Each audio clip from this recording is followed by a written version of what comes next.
Habiendo resistido victoriosamente, Jesús a todos estos combates por su abandono completo a la voluntad de su Padre Celestial, le fue presentado un nuevo círculo de horribles visiones. La duda y la inquietud que preceden al sacrificio en el hombre que se sacrifica asaltaron el alma del Señor, que se hizo esta terrible pregunta: ¿cuál será el fruto de este sacrificio? Y el cuadro más terrible vino a oprimir su amante corazón. Apareciéronse a los ojos de Jesús todos los padecimientos futuros de sus apóstoles, de sus discípulos y de sus amigos. Vio a la iglesia primitiva tan pequeña, y a medida que iba creciendo, vio las herejías y los cismas hacer irrupción y renovar la primera caída del hombre por el orgullo y la desobediencia. Vio la frialdad, la corrupción y la malicia de un número infinito de cristianos, la mentira y la malicia de todos los doctores orgullosos, los sacrilegios de todos los sacerdotes viciosos, las funestas consecuencias de todos estos actos, la abominación y la desolación en el reino de Dios, en el santuario de esta ingrata humanidad, que Él quería rescatar con su sangre al precio de padecimientos indecibles. Vio los escándalos de todos los siglos hasta nuestro tiempo y hasta el fin del mundo, todas las formas del error, del fanatismo furioso y de la malicia, todos los apóstatas, los herejes, los reformadores con la apariencia de santos, los corruptores y los corrompidos lo ultrajaban y lo atormentaban como si a sus ojos no hubiera sido bien crucificado. No habiendo sufrido como ellos, lo entendían o se lo imaginaban, y todos rasgaban el vestido sin costura de la iglesia. Muchos lo maltrataban, lo insultaban, lo renegaban. Muchos, al oír su nombre, alzaban los hombros y meneaban la cabeza en señal de desprecio. Evitaban la mano que les tendía y se volvían al abismo donde estaban sumergidos.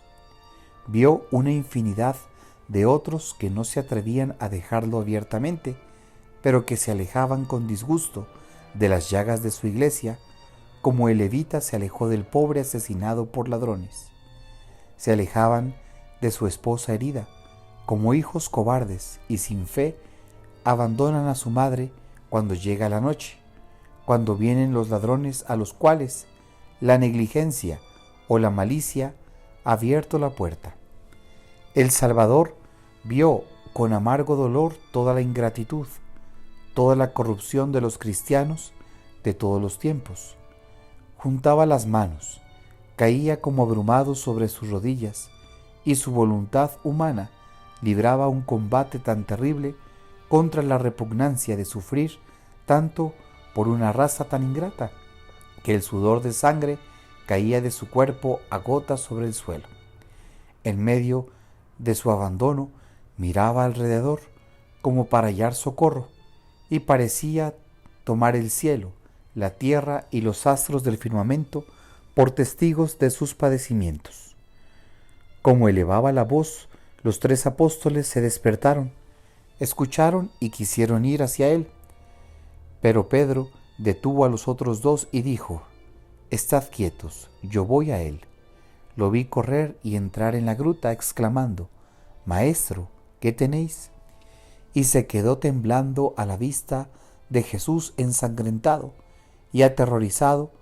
Jesús no le respondió, pero se volvió a los otros y les dijo que el Señor no le había respondido y que no hacía más que gemir y suspirar. Su tristeza se aumentó, cubriéronse la cabeza y lloraron orando. Muchas veces le oí gritar: «Padre mío, ¿es posible que he de sufrir por estos ingratos? Oh Padre mío, si este cáliz no se puede alejar de mí, que vuestra voluntad se haga y no la mía».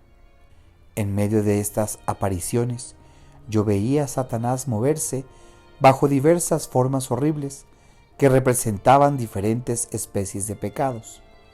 Estas figuras diabólicas arrastraban a los ojos de Jesús una multitud de hombres, por cuya redención entraba en el camino doloroso de la cruz. Al principio vi rara vez la serpiente, después la vi aparecer con una corona en la cabeza. Su estatura era gigantesca, su fuerza parecía desmedida, y llevaba contra Jesús innumerables legiones de todos los tiempos, de todas las razas. En medio de estas legiones furiosas, de las cuales algunas me parecían compuestas de ciegos, Jesús estaba herido como si realmente hubiera sentido sus golpes. En extremo vacilante, tan pronto se levantaba como se caía, y la serpiente, en medio de esa multitud que gritaba sin cesar contra Jesús, batía acá y allá con toda su cola y desollaba a todos los que derribaba. Entonces me fue revelado que estos actos enemigos del Salvador eran los que maltrataban a Jesucristo, realmente presente en el Santísimo Sacramento. Reconocí entre ellos todas las especies de profanadores de la Sagrada Eucaristía. Yo vi con horror todos esos ultrajes, desde la irreverencia, la negligencia, la omisión, hasta el desprecio, el abuso y el sacrilegio, desde la adhesión a los ídolos del mundo, a las tinieblas y a la falsa ciencia, hasta el error, la incredulidad, el fanatismo y la persecución. Vi entre estos hombres ciegos, paralíticos, sordos, mudos y aún niños, ciegos que no querían ver la verdad, paralíticos que no querían andar con ella, sordos que no querían oír sus avisos y amenazas, mudos que no querían combatir por ella con la espada de la palabra, niños perdidos por causa de padres o maestros mundanos y olvidados de Dios, mantenidos con deseos terrestres, llenos de una vana sabiduría y alejados de las cosas divinas. Vi con espanto muchos sacerdotes, algunos mirándose como llenos de piedad y de fe, maltratar también a Jesucristo en el Santísimo Sacramento. Yo vi a muchos que creían y enseñaban la presencia de Dios vivo en el Santísimo Sacramento, pero olvidaban y descuidaban el palacio, el trono, lugar de Dios vivo, es decir, la iglesia, el altar, la custodia, los ornamentos, en fin, todo lo que sirve al uso de la decoración de la iglesia de Dios. Todo se perdía en el polvo y el culto divino estaba, si no profanado interiormente, o al menos deshonrado en el exterior.